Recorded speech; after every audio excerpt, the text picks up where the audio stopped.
आज एक ऐसे आदमी की बात करूंगा जो आपके दिल में मोटिवेशन की आग लगा सकता है। इसका नाम है माइकल फेल्प्स।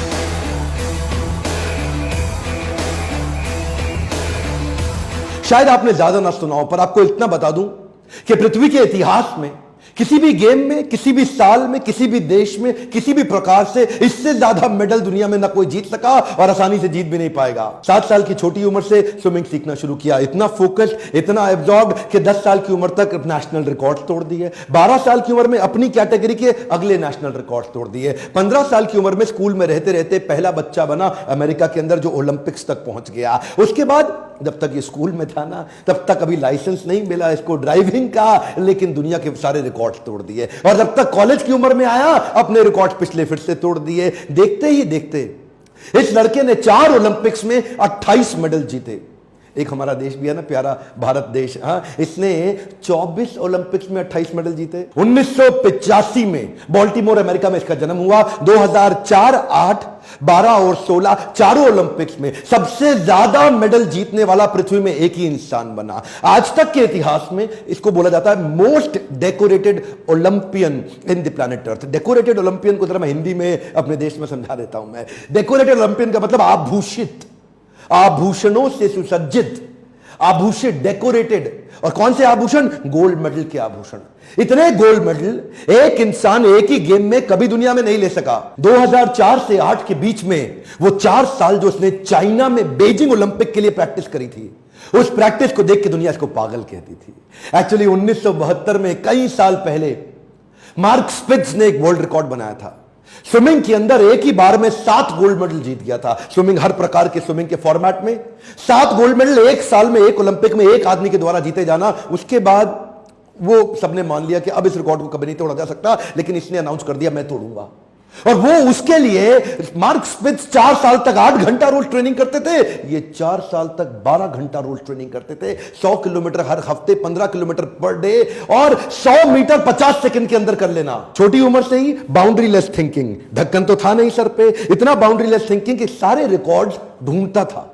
स्विमिंग में जितने भी प्रकार के रिकॉर्ड्स बने हैं उनको सामने पेपर पे लाता था, प्लान करता था और उस रिकॉर्ड को तैयारी के साथ तोड़ देता था। उस रिकॉर्ड को तोड़ने के बाद जो नया रिकॉर्ड बनाता उसको फिर से तोड़ देता था, और उसके बाद जो नया रिकॉर्ड बनाता उसको फिर से तोड़ देता था। अपने रिकॉर्ड बना के अपने ही रिकॉर्ड को तोड़ तोड़ के इतने रिकॉर्ड बना लिए कि यह भी एक रिकॉर्ड बन गया कि इतने रिकॉर्ड कोई कैसे बना सकता है। केवल इसके रिकॉर्ड्स बताना इस वीडियो के अंदर मेरा मकसद नहीं है। मैं तो मेरे प्यारे देशवासियों को तैयार कराना चाहता हूं कि वो कैसे ऐसी विचारधारा ला सके, वो कैसे ऐसा थॉट प्रोसेस, ऐसा एटीट्यूड, बर्निंग डिजायर क्रिएट कर सके। इतना आसान नहीं था इसका जीवन।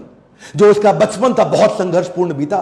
9 साल की उम्र में ये माता पिता से इतना प्रेम करता था, पर उनके झगड़ों को रोज देखता था। इतने झगड़े थे इनके माता पिता में, डिवोर्स हो गया आपस में। दोनों को साथ देखना चाहता था, लेकिन पिता ने जो इनको अबैंडन किया और पिता ने जो इनको अवॉइडेंस दिया जीवन में, उससे ये रोते थे अकेले बैठ के। लेकिन उस रोते वक्त, उस समय उन तकलीफों में शरण ली इन्होंने स्विमिंग पूल की। तभी क्या कहते थे, मेरी जिंदगी में जितनी तकलीफें हैं इसको ये स्विमिंग पूल दूर कर। अपने आप को झोंक दिया पूल के अंदर, बस अब कुछ नहीं, अब मैं केवल स्विमिंग करूंगा। और देखिए उसी समय इनको कई बीमारियों से गुजरना पड़ा। एडीडी, इसको बोलते हैं अटेंशन डेफिसिट डिसऑर्डर। ये वो एक बीमारी है जिसके कारण एक बच्चे का ना अटेंशन स्पैन खत्म हो जाता है, एक फोकस खत्म हो जाता है। वो बड़े कठिन दौर से गुजरता है, ना पढ़ पाता है, ना खेल पाता है, ना किसी से बात कर पाता है। लेकिन वहीं पे इनको उनके कोच और इनकी मां दोनों के प्रेम ने इनको सपोर्ट क्रिएट करके दिया। मां ने इनका उत्साह बढ़ाया और इनके कोच ने इनको बोला कि बेटा तेरे पास वो ताकत है, वो दम है कि तू दुनिया के रिकॉर्ड तोड़ेगा। जब जब इसकी जिंदगी में प्रॉब्लम्स और डिस्ट्रैक्शंस आई,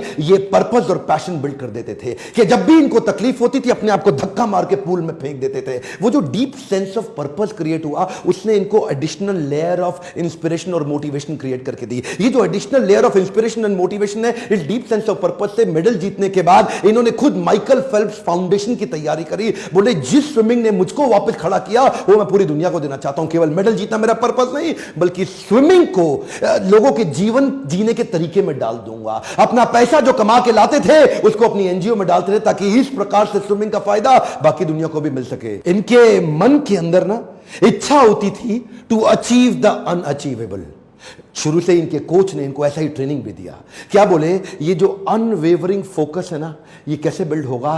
कान के अंदर हेलमेट में ईयरफोन लगा के सामने गॉगल्स पे न लेफ्ट देखना है न राइट देखना है, अपनी लेन के अंदर अनवेवरिंग फोकस, ना इधर ना इधर, सामने इनके। अच्छा, तब इन्होंने अनाउंस कर दिया कि मैं मार्क स्पिट्ज का रिकॉर्ड तोड़ूं। इसके कॉम्पिटिटर इयान थॉर्प ने इसका बहुत मजाक उड़ाया एक्चुअली, क्योंकि एक साल के अंदर 7 गोल्ड मेडल से ज्यादा एक ही बार में जीत जाना ये वास्तव में चुनौतीपूर्ण तो था, लगता था असंभव है, और मजाक भी इनका बहुत उड़ाया। लेकिन इन्होंने क्या किया, the negative annotation by competition will become his motivation. ये क्या कहते थे, तुम मेरी जितनी बेइज्जती कर रहे हो वो मुझे फ्यूल अप कर रहा है, वो मेरे लिए पेट्रोल की तरह, एक फ्यूल की तरह काम कर रहा है मेरी एनर्जी को बढ़ाने के लिए। ये अपने आप को ना ऑटो सजेशन देते थे, आत्म सुझाव, let's get ready for unachievable, come on come on come on, let's get ready. ये हर बार अपने आप को सुझाव देते थे, पॉजिटिव इंस्ट्रक्शन के, अनवेवरिंग माइंडसेट, हां let's get ready, come on come on come on come on, जोर से अपने आप को बोलते थे लेट्स गेट रेडी। 2004 में 6 मेडल तो जीत गया था,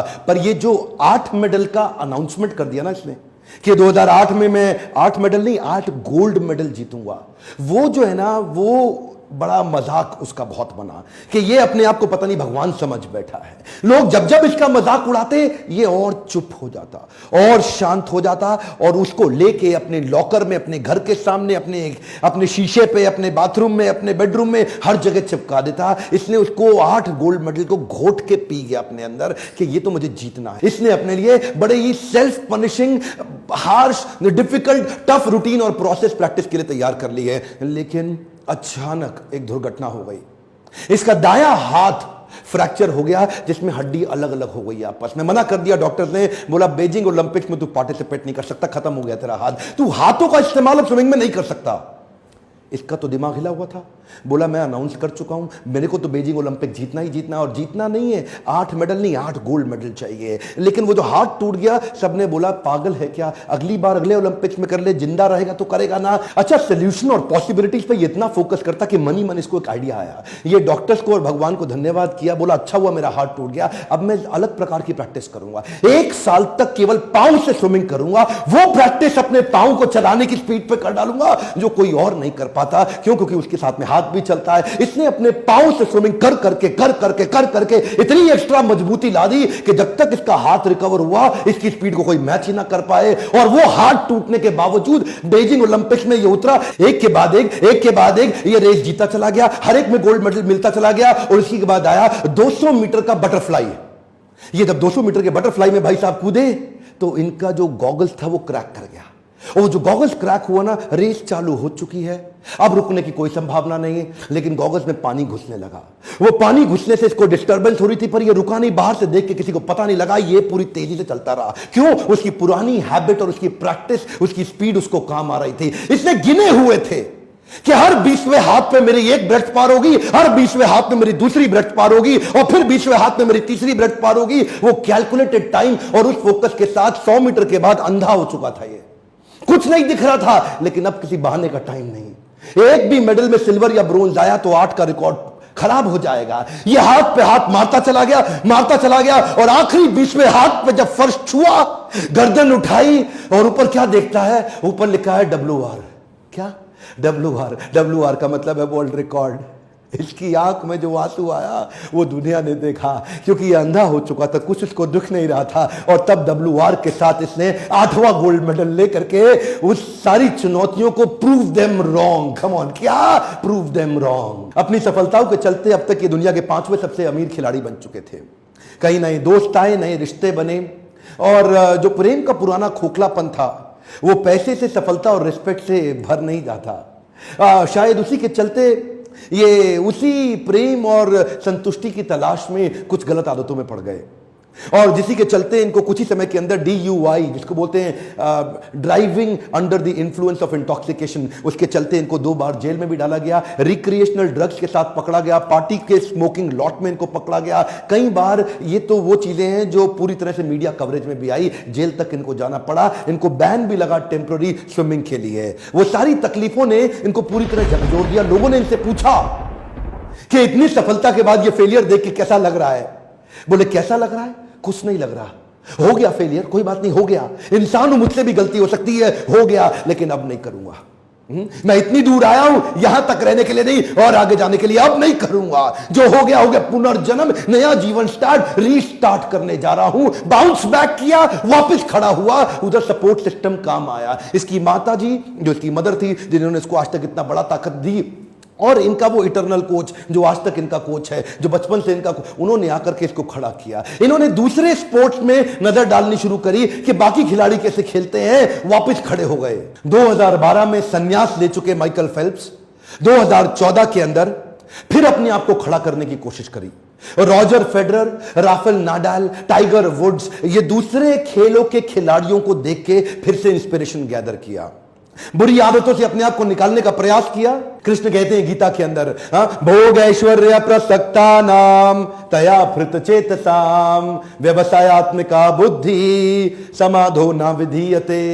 जो आदमी भोग और ऐश्वर्य, भोग ऐश्वर्य प्रसक्ता नाम, भोगा इंजॉयमेंट और ऐश्वर्य मतलब पैसा, धन, धनाढ्य, जो भी आदमी भोग ऐश्वर्य प्रसक्ता नाम इन दोनों में अटैच होता चला जाएगा, उसके साथ क्या होगा, व्यवसायत्मिका बुद्धि, उसकी फोकस्ड इंटेलिजेंस, समाधो न विधीयते, वो समाधि में प्रवेश कर ही नहीं सकता। समाधि का मतलब क्या हुआ, अनवेवरिंग इंटेलिजेंस, वही इंटेलिजेंस जिसने इसको 2008 और 12 में सफलता दिलाई, वो इंटेलिजेंस गायब होती हुई दिखाई पड़ी। क्यों, भोग ऐश्वर्य प्रसक्ता नाम, दुनिया के 5वें सबसे अमीर खिलाड़ी बन चुके थे। भोगा और ऐश्वर्य ये आपको गोल से हमेशा दूर कर देगा। आपके लिए लेसन है, कम ऑन, आपसे बात कर रहा हूं, ध्यान दीजिए। भोग ऐश्वर्य प्रसक्ता नाम, जो भी आदमी पैसा आने के बाद भोगा और ऐश्वर्य में प्रवेश कर जाता है, समाधो न विधीयते, वो समाधि में प्रवेश नहीं कर सकता। डीप एब्जॉर्प्शन खत्म हो जाएगा, फोकस्ड इंटेलिजेंस खत्म हो जाएगी। भोग ऐश्वर्या से बाहर निकले और 2016 की तैयारी करी और दोबारा 5 गोल्ड मेडल के साथ फिर से बाउंस बैक किए। दुनिया भर में ये एक ही व्यक्ति ऐसा है जो 28 में 23 गोल्ड मेडल ले लिए, 28 मेडल ओलंपिक्स में, इनके अलावा किसी के पास नहीं है। एक आंकड़ा आपको देना चाहता हूं जो थोड़ा दुखी तो करेगा पर सीख, लर्निंग बहुत बड़ी देगा। पिछले लगभग 100 सालों के अंदर हमारा पूरा भारत मिलकर के 24 ओलंपिक्स में 57 खेलों को जोड़ के, समर ओलंपिक्स, विंटर ओलंपिक्स, 57 खेलों को जोड़ के पिछले 24 ओलंपिक्स के अंदर केवल 9 गोल्ड मेडल जीत सका। ये भाई साहब अकेले, एक हम पूरा देश नहीं, अकेले 4 ओलंपिक्स के अंदर 23 गोल्ड मेडल जीत गए। हमारा पूरा देश मिलके 9, ये अकेला 23 गोल्ड मेडल। इसमें और हमारे में एक कॉमन चीज है, वो क्या है, हमारे भी टोटल 28 मेडल हैं, इसके भी टोटल 28 मेडल हैं, लेकिन इसके 28 मेडल में 23 गोल्ड हैं और हमारे 28 मेडल में केवल 9 गोल्ड हैं। ये पूरा देश मिलके इसकी एक आदमी की बराबरी नहीं कर पा रहा। आपको एक माइकल फेल्प्स का सारांश में मैसेज दे दूं, सैटरडे हो या संडे, हॉलीडे हो या बर्थडे, क्रिसमस डे हो या एनी डे, साल में 365 दिन और लीप ईयर में 366 दिन, 12 घंटे का ट्रेनिंग रोज करना है। 12 घंटे का ट्रेनिंग रोज करना है, कोई ऑप्शन नहीं है। और ऊपर से जो इनका कोच था ना, वो बड़ा अजीबोगरीब आदमी, उसने बड़ा कमाल कर दिया। उसने इनकी शब्दावली बदल दी, इनकी वोकैबुलरी बदल दी। इनकी वोकैबुलरी से एक वर्ड डिलीट कर दिया, वो है ना। नो वर्ड, ना वर्ड डिलीट ही कर दिया। बोला ये नहीं हो सकता, वो नहीं हो सकता, कुछ नहीं, ये हो सकता है, वो हो सकता है, सब कुछ। 365 दिन लगातार कंसिस्टेंट ट्रेनिंग, इसको बोलते हैं एक्सट्रीम डिसिप्लिन। 100 जगह पे 1 फुट गड्ढा खोदने से पानी नहीं मिलता, एक जगह पे 100 फुट गड्ढा खोदने से पानी निश्चित रूप से मिल जाता है। यही डिसिप्लिन हमारे देश को बिल्ड कराना है। इस वीडियो को एक रिक्वेस्ट कर रहा हूं, थोड़ा सा तो आपको भी करना पड़ेगा, उठा के आग की तरह फैला दो, हर एक स्टूडेंट को, स्पोर्ट्समैन को और स्पोर्ट्स मिनिस्टर तक, और उस बच्चे को पहुंचा दो इस वीडियो जो आग लगा सके। अगली बार ओलंपिक्स में अगर यह वीडियो थोड़ा भी मदद कर सके तो देश का भविष्य बदलने में मेरा साथ दीजिएगा। लाइक करिए अगर आपको ऐसे वीडियो